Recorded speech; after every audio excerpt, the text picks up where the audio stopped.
Olá pessoal, me chamo Bárbara Sá, estou aqui para falar um pouquinho para vocês sobre ácidos e bases e a sua implicação no dia a dia, o que vem a ser e suas definições. Os ácidos e bases vêm a ser funções químicas inorgânicas. O que é uma função química? Função química é um conjunto de substâncias estruturais que apresentam semelhança estrutural. Os ácidos, por sua vez, comportam-se semelhantes às características estruturais dos ácidos, e as bases comportam-se semelhantes às características estruturais das bases.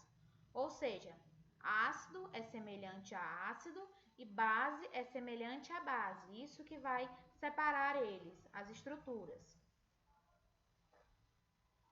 As substâncias são consideradas opostos químicos. Por que elas são consideradas opostos químicos? Porque o ácido neutraliza a base e a base neutraliza o ácido, né?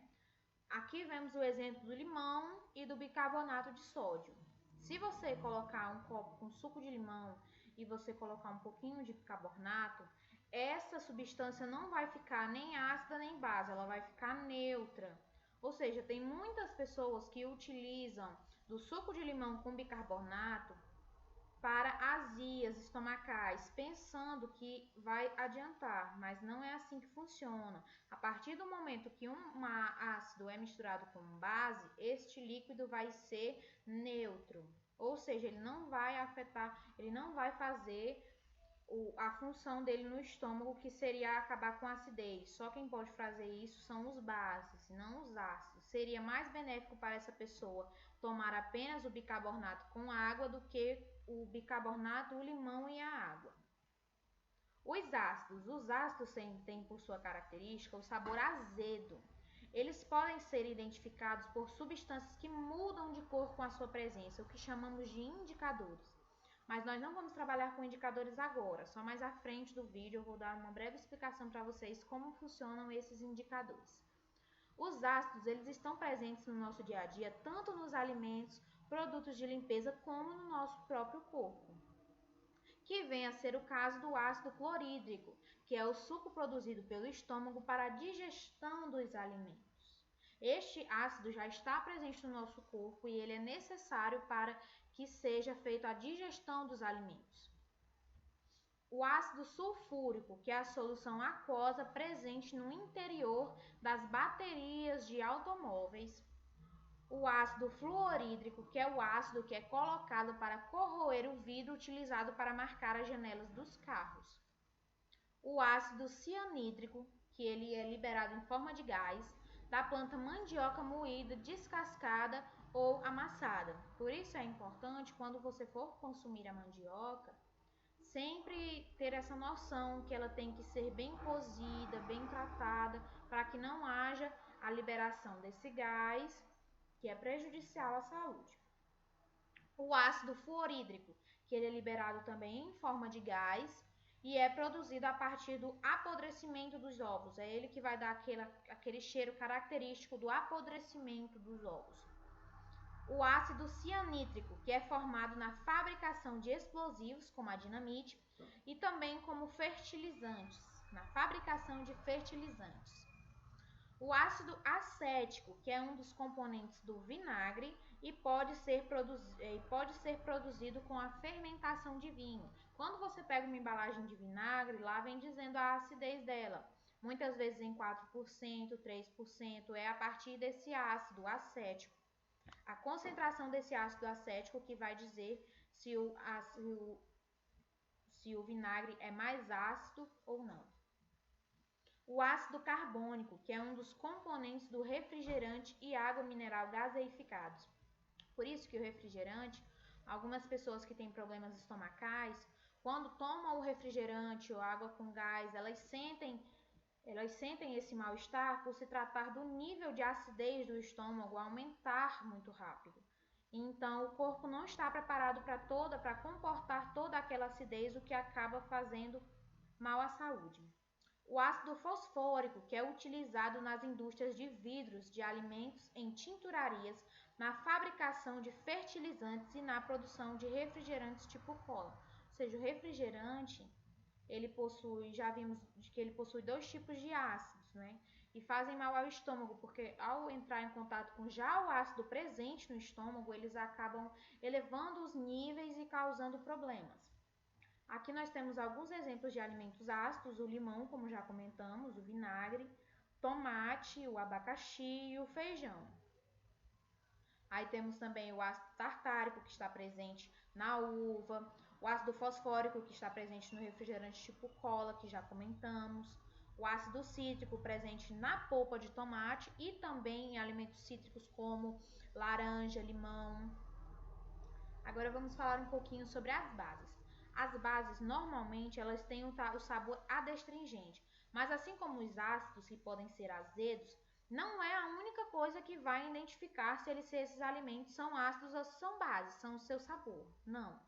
Você tem que fazer um teste de indicadores, que a gente vai falar mais à frente.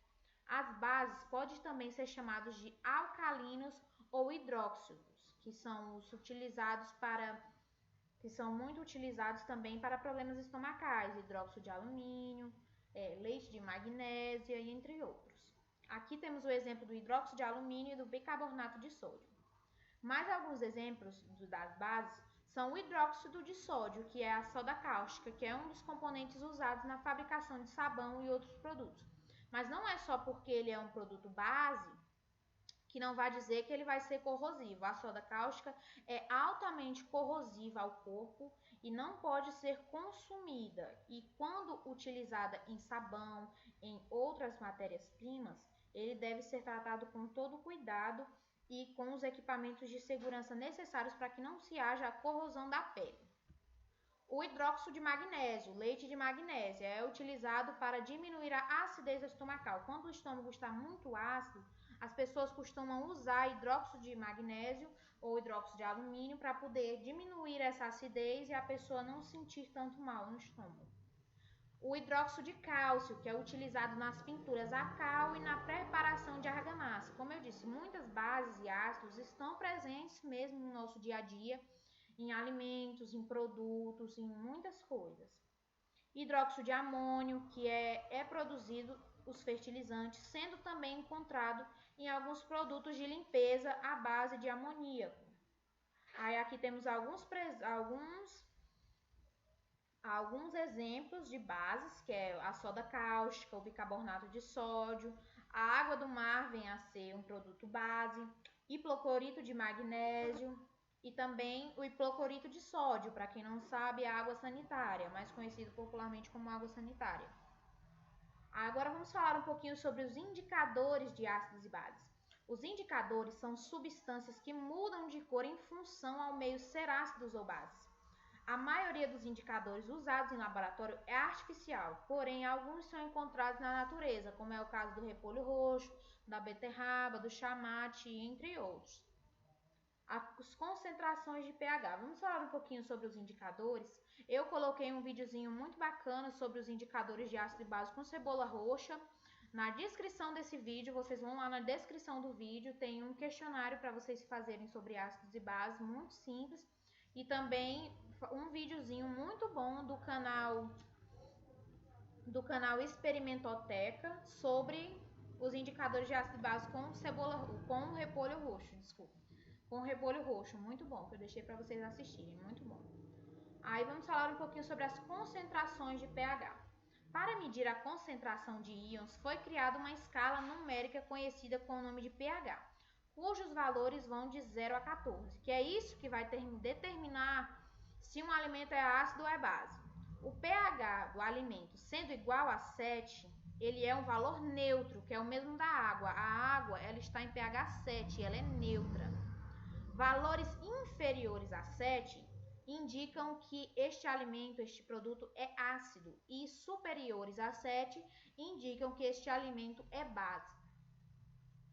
Aqui temos um exemplo de escala de pH, dá para se ver nitidamente no ponto 7, onde se mostra que o alimento é neutro, a substância é neutra.